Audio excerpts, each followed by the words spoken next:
John Titor, el viajero del tiempo que engañó a Internet el mensaje que vino del año 2036. Y puso a temblar a Internet en el año 2000, alguien apareció en foros de Internet diciendo que venía del 2036. No pedía dinero, no vendía nada, solo dejó advertencias, y desapareció, la historia que millones creyeron posible. Hoy vamos a desmenuzar el caso de John Titor, uno de los misterios más famosos de la red. ¿Fue un simple engaño bien armado, un experimento social, o la prueba de lo fácil que es creer cuando la historia está bien contada? Quédate, porque al final entenderás por qué esta historia sigue viva más de 20 años después. ¿Cómo empezó todo? La historia comienza el 2 de noviembre del año 2000. En un foro llamado Time Travel Institute, un usuario bajo el nombre timetravel_0 empezó a responder preguntas sobre viajes en el tiempo. Poco después, comenzó a publicar en otros foros como ArcBell's Post, Post y en la red Usenet. Decía llamarse John Titor. Decía ser un soldado estadounidense. Decía venir del año 2036. Y lo más curioso, escribía con calma, como si todo fuera normal. Su misión en el pasado. Según Titor, su misión era viajar a 1975 para recuperar una computadora muy específica, la IBM 5100. Aquí entra un dato interesante. La IBM lanzó la IBM 5100 en 1975. Era una computadora portátil muy adelantada a su tiempo. Titor decía que en 2036 esa máquina era necesaria porque tenía una función especial para depurar código antiguo en sistemas heredados, algo que en su línea temporal era clave para evitar fallos masivos. Años después, ingenieros de IBM confirmaron que la IBM 5100 sí tenía una capacidad poco conocida para emular sistemas más grandes. Ese detalle técnico sorprendió a muchos, porque no era información muy popular en el año 2000. Eso hizo que más gente dijera, espera, ¿cómo sabía eso? El modelo de máquina del tiempo. Titor no solo contaba historias, publicó diagramas y explicó cómo funcionaba su máquina del tiempo.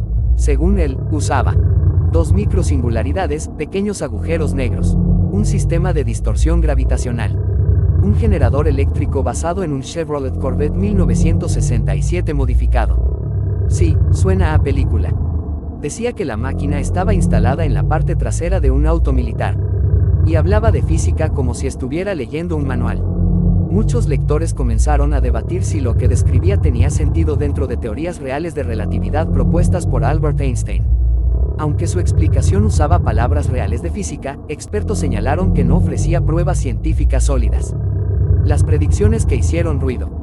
Aquí es donde la historia se vuelve intensa. Titor afirmó que en su línea temporal, Estados Unidos entraría en una guerra civil alrededor de 2004.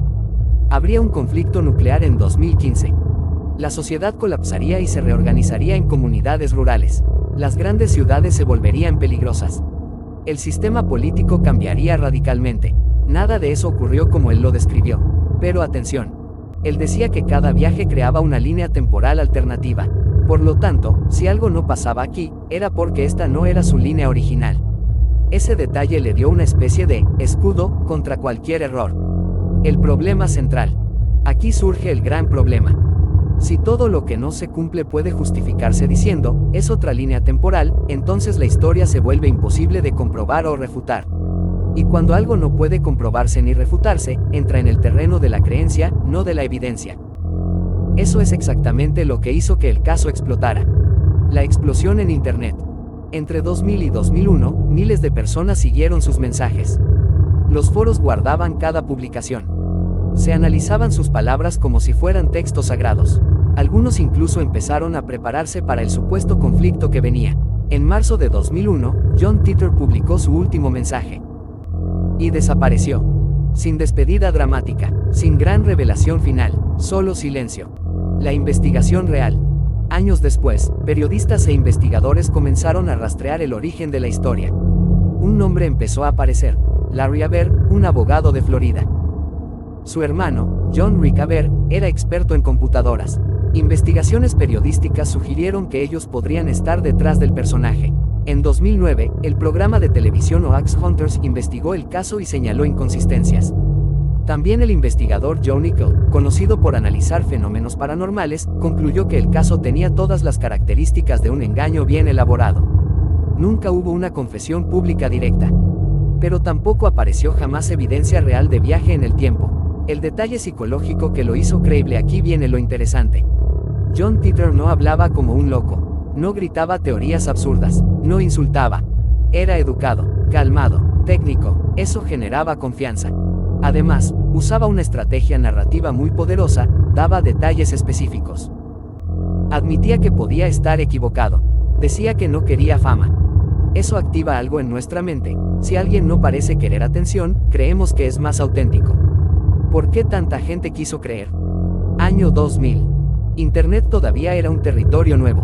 No existían redes sociales como hoy. Los foros eran el centro del debate. Era un momento donde la gente quería creer en algo grande, misterioso. Además, el mundo estaba entrando en un nuevo milenio. Había miedo al Y2K. Había incertidumbre global. Y en ese ambiente, una historia así cae como gasolina en fuego. El momento clave. El momento más fuerte del caso no fue una predicción. Fue cuando usuarios descubrieron que la información sobre la IBM 5100 era real. Ese pequeño dato técnico hizo que todo pareciera más sólido. Pero más tarde se supo que ingenieros de IBM ya habían hablado de esa función en círculos especializados, así que no era información imposible de encontrar. Ese fue el punto donde muchos empezaron a decir: ok, esto huele más a alguien muy bien informado que a un viajero del tiempo. Lo que sí es comprobable. Hay cosas claras. John Titor publicó entre 2000 y 2001. Sus mensajes siguen archivados en línea. No existe prueba física de su máquina. Ninguna de sus grandes predicciones ocurrió como dijo. Eso es verificable. Lo demás pertenece al terreno de la narrativa, el legado cultural. Aunque el caso sea considerado un engaño por la mayoría de investigadores, su impacto fue enorme. Inspiró libros. Inspiró foros completos. Incluso apareció como referencia en la cultura japonesa, en novelas visuales como Steins Gate. Se convirtió en uno de los mitos fundadores de Internet. Una leyenda digital. ¿Qué nos enseña esta historia? Primero, que una buena historia puede más que muchos datos. Segundo, que el detalle técnico vende credibilidad. Tercero, que cuando algo suena posible, nuestra mente quiere completarlo. No porque seamos ingenuos, sino porque somos humanos. Nos gustan los misterios. Nos gusta pensar que tal vez, solo tal vez, el tiempo no es tan fijo como creemos. Entonces, ¿fue todo mentira? Con la evidencia disponible, sí, todo apunta a que fue un engaño bien planeado. No hay pruebas científicas del viaje en el tiempo. No hay registros oficiales militares. No hay máquina. No hay confirmación independiente, pero hay algo que sí existe. Una historia tan bien contada que todavía estamos hablando de ella más de 20 años después. Y eso, aunque no sea ciencia, es poder narrativo puro. Resumen final. John Titor apareció en 2000 diciendo venir de 2036. Habló de guerras, colapso social y una misión para recuperar la IBM 5100. Publicó diagramas de una supuesta máquina del tiempo. Desapareció en 2001. Sus predicciones no se cumplieron. Investigaciones posteriores apuntan a un engaño elaborado. Pero el mito sigue vivo.